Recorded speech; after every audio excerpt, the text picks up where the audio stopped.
Perihal turunnya Nabi Isa alaihissalam, Imam Mahdi, dan Dajjal di akhir zaman. Pertanyaan selanjutnya yang mungkin ada di benak pendengar adalah, bagaimana kira-kira perkembangan agama di masa yang akan datang? Dalam kitab Weda dan Purana disebutkan bahwa pada akhir zaman Kali Yuga akan diturunkan avatar ke-10 bernama Kalki, yang merupakan penjelmaan dari Dewa Wisnu. Kalki sendiri artinya adalah penghancur kejahatan, penghancur kekacauan, penghancur kegelapan, atau sang pembasmi kebodohan. Avatar Kalki akan memusnahkan kejahatan yang menghancurkan iblis Kali, kemudian menegakkan kembali Dharma dan memulai zaman yang baru. Dalam beberapa hadis Rasulullah Shallallahu Alaihi Wasallam juga menyebutkan akan turunnya Nabi Isa pada akhir zaman yang akan memerangi Dajjal. Hadis Rasulullah ini mirip dengan yang termuat dalam kitab suci Weda dan Purana, hanya namanya saja yang berbeda. Yang satu menyebutkan nama Kalki, yang satunya lagi menyebutkan nama Isa alaihissalam. Beberapa ulama ahli tafsir juga mengatakan bahwa kedatangan Nabi Isa alaihissalam di akhir zaman disebutkan dalam Al-Quran surat As-Sukuf ayat 61 yang berbunyi sebagai berikut. Dan sesungguhnya Isa itu benar-benar memberikan pengetahuan tentang hari kiamat. Dan satu lagi surat An-Nisa ayat 159.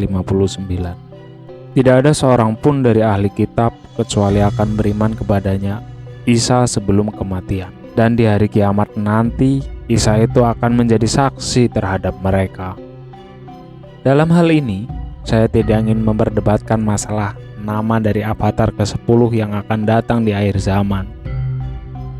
Namun, saya percaya bahwa nama yang disebutkan dalam kitab Purana dan Weda maupun yang disebutkan dalam Al-Quran bukanlah nama sebenarnya, melainkan nama simbolik dari avatar ke-10 yang akan datang atau lahir di akhir zaman. Apakah saat ini avatar ke-10 sudah datang atau lahir dan di mana lokasinya? Berdasarkan tanda-tanda alam yang ada, kemungkinan besar avatar ke-10 sudah lahir saat ini. Dan tempat kelahirannya adalah sama dengan tempat kelahiran avatar yang pertama, yaitu di bumi Nusantara kita tercinta ini. Lokasi persisnya masih dirahasiakan. Sungguh beruntunglah kita yang terlahir di bumi Nusantara ini karena akan menerima ajaran langsung dari avatar ke-10. Apakah Imam Mahdi adalah orang yang sama dengan avatar yang ke-10? Jawabnya tidak sama. Imam Mahdi dan avatar ke-10 adalah orang yang berbeda, namun hidup pada satu zaman. Avatar ke-10 adalah seorang guru spiritual dan merupakan perwakilan langsung dari Tuhan Yang Maha Esa. Sedangkan Imam Mahdi nantinya akan menjadi murid dari avatar ke-10, serta akan menjadi seorang pemimpin negara Umaro yang disegani oleh semua pemimpin negara-negara di dunia. Perihal nama Imam Mahdi yang ada di berbagai hadis juga sesungguhnya hanya merupakan nama yang bermakna simbolik saja atau bukan nama sebenarnya. Apakah Imam Mahdi sudah lahir dan di mana tempat kelahirannya? Berdasarkan tanda-tanda alam yang ada, ya sudah lahir. Tempat kelahirannya ya sama dengan tempat kelahiran sang avatar ke-10, yaitu di bumi Nusantara kita ini. Dengan lokasi persisnya juga masih dirahasiakan. Nah, silakan pendengar mempercayai atau tidak. Biarlah waktu yang akan berbicara tentang kebenaran atas jawaban di atas. Avatar ke-10 inilah yang nanti akan kembali mengingatkan dan memurnikan ajaran dari semua agama yang ada saat ini.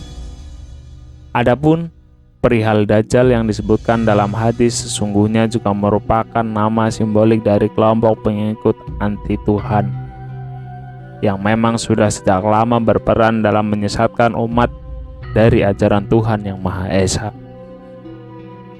Mereka adalah kelompok orang-orang yang banyak mempermainkan peranan dalam membentuk opini umat manusia agar tidak mengikuti ajaran Tuhan. Mereka juga berperan dalam memfitnah orang-orang jujur orang-orang soleh yang berada di jalan Allah, membolak-balikan opini bahwa yang benar menjadi salah dan yang salah menjadi benar, mengadu domba antara umat beragama agar saling membenci, bermusuhan dan berperang, serta pembodohan umat manusia agar selalu terjebak dalam urusan nafsu duniawi. Dengan demikian, anggapan yang keliru bila mengatakan bahwa Dajjal ini baru akan terlahir di akhir zaman, karena sesungguhnya mereka telah ada sejak lama sekali. Namun memang akibat dari pembuatan Dajjal ini menjadi begitu nyata pada saat ini. Kita melihat bagaimana umat muslim terpecah belah dan saling berperang. Kita melihat terjadinya permusuhan antara umat beragama dalam situasi saling mencurigai, saling membenci, dan saling menyesatkan, merasa agamanya lah yang paling benar, bahkan merasa berhak membunuh umat beragama lainnya dengan balasan surga. Mereka tidak sadar bahwa mereka telah menjadi pengikut Dajjal. Demikian juga kita melihat sebagian besar umat manusia telah terjebak dengan kesibukan pekerjaan untuk mengejar keinginan nafsu duniawi yang sesungguhnya hanya sementara. Kita melihat bagaimana orang-orang bekerja mulai pagi hingga larut malam, sehingga mereka lupa untuk mendidik anak-anaknya. Mereka lupa untuk beribadah kepada Tuhannya. Akibatnya, anak-anak terlibat narkoba, menjadi stres, terkena berbagai penyakit, dan lain sebagainya. Semua harta yang diperoleh tak membawa kebahagiaan bagi hidupnya. Bahkan kita mendengar beberapa orang kaya yang terkenal bunuh diri karena stres. Kita juga mendengar suatu negara adidaya begitu mendominasi sistem perekonomian dunia. Semua ini disebabkan oleh ulah para Dajjal yang telah menciptakan sistem perekonomian global yang seolah-olah bagus, namun sesungguhnya hanya menguntungkan bagi pihak atau kelompoknya saja. Ulah para Dajjal ini juga dapat kita rasakan di negeri kita yang tercinta Nusantara, ditandai dengan maraknya budaya korupsi pada berbagai lembaga pemerintahan eksekutif, lembaga wakil rakyat legislatif, dan lembaga penegak hukum yudikatif. Para koruptor ini mencuri harta rakyat dan menjual kekayaan alam seperti emas, migas, batu bara, dan lain sebagainya kepada negara lain untuk kepentingan pribadi dan kelompoknya. Mereka tidak peduli bahwa perbuatan ini berakibat pada rusaknya perekonomian negara, meningkatkan pengangguran dan kemiskinan, dan menjadikan negara kita lemah terbelakang. Akibat lainnya, negara kita menjadi banyak bergantung pada pinjaman investor dari negara lain. Rakyat kita menjadi buruh dari penanam modal negara lain. Dan karena tingginya tingkat pengangguran, rakyat kita harus rela menerima upah yang rendah. Sungguh ironi, negara kita yang memiliki kekayaan alam berlimpah justru tidak membawa kemakmuran bagi rakyatnya. Bahkan saat ini, sebagian besar rakyat kita bagaikan terjajah di negeri sendiri.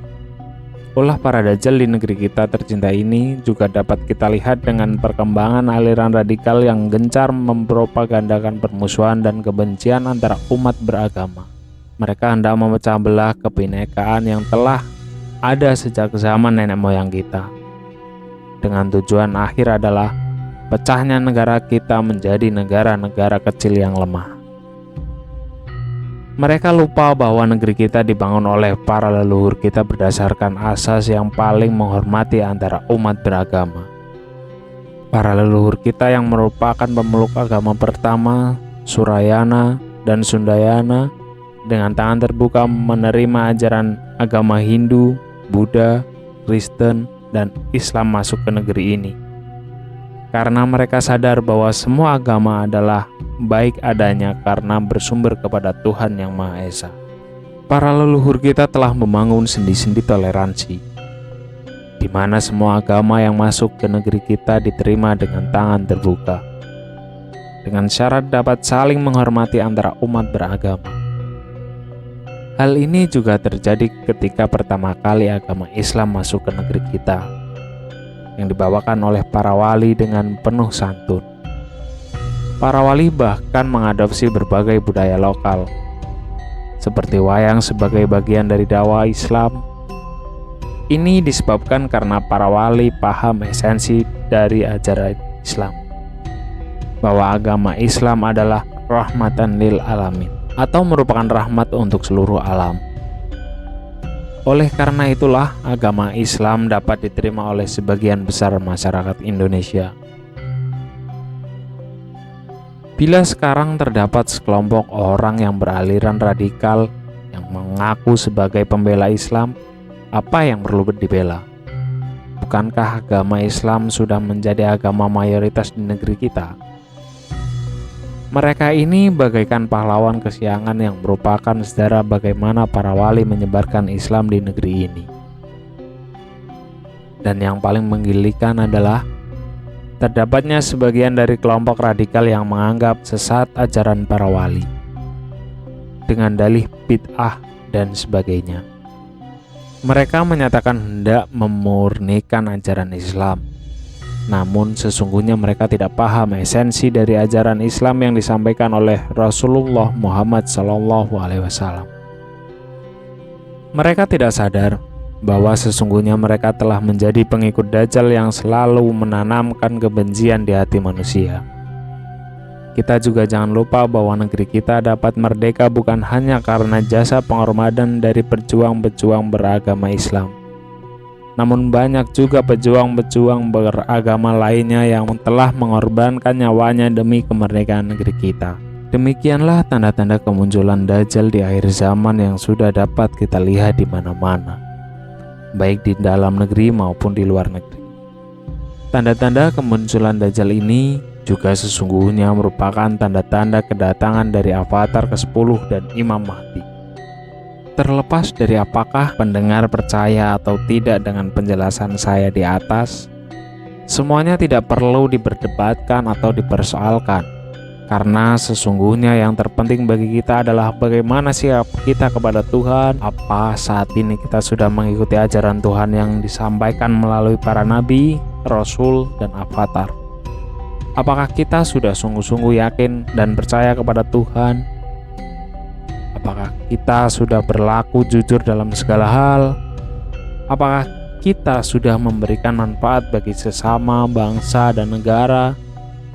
Apakah kita sesungguhnya sudah mempelajari esensi ajaran agama, yaitu penyerahan diri kepada Tuhan yang Maha Esa dan mengutamakan Tuhan di atas segalanya? Ya, yang terpenting adalah bagaimana sikap kita kepada Tuhan. Karena itulah inti pembelajaran roh kita, sehingga alam semesta dan segala isinya diciptakan Tuhan. Kita berulang-ulang kali dilahirkan dan dimatikan, serta agama-agama diturunkan hanya untuk keperluan itu, agar ruh kita yakin dan percaya seutuh-utuhnya kepada Tuhan, bersedia mengakui kesalahan kita, berserah diri kepada Tuhan dalam segala hal, serta memilih atau mengutamakan Tuhan di atas segalanya. Sikap inilah yang akan mengantarkan ruh kita untuk menerima curahan rahmat kasih sayang Tuhan, sehingga dapat kembali ke tempat yang terbaik di sisinya. Sebagaimana dijelaskan dalam Al-Quran Surat Al-Fajr ayat 28. Kembalilah kepada Tuhanmu dengan hati yang puas lagi diridhoinya. Demikianlah sesungguhnya tujuan akhir dari pembelajaran spiritual kita, yaitu untuk kembali kepada Tuhan yang Maha Esa. Karena bila roh kita kembali kepadanya, maka kita akan terbebas dari proses reinkarnasi atau dilahirkan kembali. Kembali ke cerita tentang avatar ke-10. dari berbagai sumber menyebutkan bahwa pada akhir zaman Avatar ke-10 akan memurnikan semua agama yang ada, sehingga hanya ada satu agama di bumi ini yang benar-benar murni ajaran Tuhan Yang Maha Esa. Avatar ke-10 juga diceritakan akan membunuh Dajjal, dalam pengertian bahwa Avatar ke-10 akan membuka kedok atau topeng dan memerangi Dajjal, kelompok-kelompok orang yang ingkar kepada Tuhan dan menyesatkan manusia dari ajaran Tuhan Yang Maha Esa, atau disebut juga sebagai Antikristus, sehingga akhirnya kelompok Dajjal akan habis. Dan setelah itu dunia akan memasuki zaman kemakmuran. Namun hal ini tidak berlangsung lama, karena setelah itu akan datang kiamat besar, di mana seluruh alam semesta dan keberadaannya ini akan hancur atau lenyap. Inilah batas waktu dari pembelajaran spiritual kita semua. Batas waktu kita untuk mencapai tujuan akhir. Setelah kiamat besar ini, tidak ada lagi kesempatan kita untuk mengulang, karena semua tempat pembelajaran kita baik dimensi fisik maupun non-fisik akan lenyap dalam kejadian kiamat besar. Bila dianalogikakan sekolah, maka inilah batas waktu kita mengerjakan soal-soal ujian. Selesai atau tidak selesai, semuanya dikumpulkan. Bila dianalogikakan permainan video game, maka kiamat ini adalah akhir dari permainan kita atau game over. Perlu diingatkan bahwa kiamat besar ini adalah batas waktu yang benar-benar mengerikan. Karena bila setelah batas waktu ini kita masih saja tetap ingkar kepada Tuhan Yang Maha Esa, maka Tuhan Yang Maha Esa tidak dapat lagi menolong kita. Bagi orang-orang seperti ini, maka roh mereka akan terlempar ke dalam neraka abadi selama-lamanya. Nauzubillahi min dzalik. Sebagai catatan, neraka abadi ini adalah berbeda dengan dimensi neraka yang ada sebelumnya terjadi kiamat besar. Neraka abadi ini adalah sesuatu yang benar-benar mengerikan. Bahkan para malaikat pun gemetar mendengarnya karena saking takutnya. Beruntunglah orang-orang yang dapat kembali kepada Tuhan Yang Maha Esa sebelum terjadinya kiamat besar. Sedangkan untuk mereka yang belum kembali kepada Tuhan Yang Maha Esa, dan ketika terjadinya kiamat besar mereka tetap teguh beriman kepada Tuhan serta berserah diri kepada Tuhan Yang Maha Esa, maka meskipun tubuh fisik mereka akan lenyap di kiamat besar, namun ruh mereka akan diselamatkan oleh Tuhan dan dapat kembali bersamanya. Dengan demikian, setelah terjadinya kiamat besar ini, hanya terdapat dua kemungkinan. Pertama, ruh kita diselamatkan oleh Tuhan untuk dapat kembali bersamanya, atau yang disebut surga abadi. Yang kedua, ruh kita tidak dapat ditolong Tuhan karena ingkar kepada Tuhan, sehingga ruh kita terlempar ke dalam neraka abadi. Sebagai penutup cerita ini, ada baiknya kembali saya mengingatkan kepada para pendengar bahwa saat ini kita sudah memasuki zaman Kali Yuga yang terakhir. Ini adalah kesempatan terakhir dalam proses pembelajaran spiritual roh kita. Tak ada lagi siklus Mahayuga setelah ini, karena zaman Kali Yuga terakhir ini akan diakhiri oleh kiamat besar, di mana seluruh alam semesta dan keberadaan baik dimensi fisik maupun non-fisik akan hancur lenyap. Artinya tidak akan ada lagi tempat bagi semua makhluk Tuhan, baik manusia, alien, jin, para dewa, serta para malaikat, semuanya akan mati ketika kiamat besar itu terjadi, kecuali beberapa malaikat yang Tuhan hendaki untuk tetap hidup, serta ruh semua makhluk yang telah kembali bersamanya. Tuhan menghendaki kita semua dapat kembali bersamanya. Tuhan ingin menyelamatkan kita semua, namun Tuhan juga tidak dapat memaksa bila kita tetap keras kepala ingkar kepada Tuhan dan menolak ajaran Tuhan. Kurang bagaimana Tuhan? Dia yang Maha Pengasih dan Maha Penyayang menciptakan kita pada awalnya dalam bentuk roh kita dan menganugerahkan kita semua dengan percikan zat-Nya. Hingga para malaikat diperintahkan bersujud kepada roh kita. Kemudian kita ditempatkan di tempat terbaik di sisinya. Namun kita tidak bersyukur karena masih terbujuk rayu iblis dan melanggar larangannya. Kemudian kita lari dari Tuhan dan menolak pertolongan Tuhan. Kemudian karena begitu besarnya kasih sayang Tuhan kepada kita semua, maka Tuhan menciptakan alam semesta serta dimensi-dimensi keberadaan dan segala isinya untuk kita semua. Kemudian ruh kita dianugerahkan jiwa dan tubuh fisik oleh Tuhan sebagai sarana pembelajaran spiritual ruh kita. Berulang kali Tuhan juga menurunkan nabi, rasul, dan wakilnya langsung untuk mengingatkan dan mengajarkan kita semua untuk yakin dan percaya seutuhnya kepada Tuhan, bersedia mengakui kesalahan kita, berserah diri kepada Tuhan dan ikhlas dalam hal apapun, serta memilih atau mengutamakan Tuhan di atas segalanya, agar roh kita dapat kembali kepada Tuhan yang Maha Esa selama-lamanya.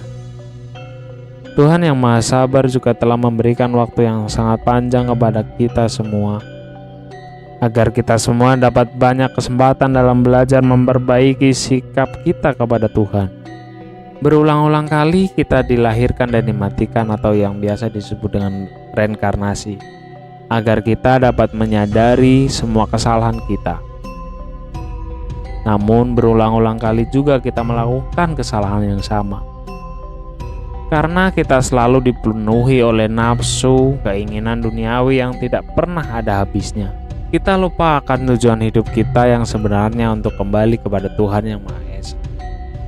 Oleh karena itu, saya hendak mengajak para pendengar semua di sini agar kehidupan kali ini dapat menjadi yang terbaik. Dengan menyadari betapa besarnya kasih sayang Tuhan kepada kita semua, dengan menyadari begitu banyaknya nikmat anugerah yang telah Tuhan berikan kepada kita semua, dan selalu bersyukur kepadanya. Percayalah bahwa Tuhan selalu menghendaki yang terbaik bagi kita. Dia yang Maha Pengasih dan Maha Penyayang selalu mau membantu kita dalam segala hal. Namun kita harus menyadari juga bahwa keinginan kita belum tentu yang terbaik. Sedangkan kehendak Tuhan pastilah yang terbaik. Oleh karena itu, pasrahkanlah semua keinginan dan persoalan kita kepadanya. Bersungguh-sungguhlah dalam belajar untuk dapat lebih mengenal Tuhan yang Maha Esa. Karena hanya dengan mengenalnya kita akan mendapat bimbingan atau petunjuknya. Janganlah terlalu fanatik, karena sesungguhnya semua agama adalah baik adanya, karena semuanya bersumber kepada Tuhan yang Maha Esa. Dan ada baiknya juga kita dapat mempelajari agama lainnya, karena ini akan membuka dan memperkaya wawasan pengetahuan kita, serta hal ini sesuai dengan anjuran Al-Quran dalam surat Al-Baqarah ayat 2 sampai dengan 4. Dan anjuran dari Rasulullah Muhammad SAW. Janganlah terburu-buru antipati terhadap hal-hal yang berbeda dengan ajaran agama yang kita anut. Karena bisa saja hal-hal yang kita anggap berbeda ini adalah benar. Janganlah khawatir bahwa kita akan tersesat. Karena selama niat kita baik untuk belajar lebih mengenal Tuhan yang Maha Esa, pastilah Tuhan akan membantu dan membimbing kita. Lepaskanlah semua konsep-konsep dan doktrin-doktrin ajaran yang selama ini membelenggu kita, karena semua itu akan menjadi penghalang kita untuk menjangkau ilmu pengetahuan dan ajaran Tuhan yang maha luas dan tak ada batasnya. Konsep-konsep dan doktrin-doktrin ini sama sekali tidak akan membantu kita dalam mengenali kebesaran Tuhan yang Maha Esa. Karena ilmu pengetahuan dari Tuhan yang Maha Esa yang luas hanya dapat dipahami atas berkat bimbingan dari petunjuk Tuhan sendiri, melalui percikan zatnya yang ada di dalam hati kita masing-masing. Bagaimana cara menggunakan hati kita? Inilah yang perlu kita pelajari secara seksama dan memerlukan bimbingan dari seorang guru yang mumpuni.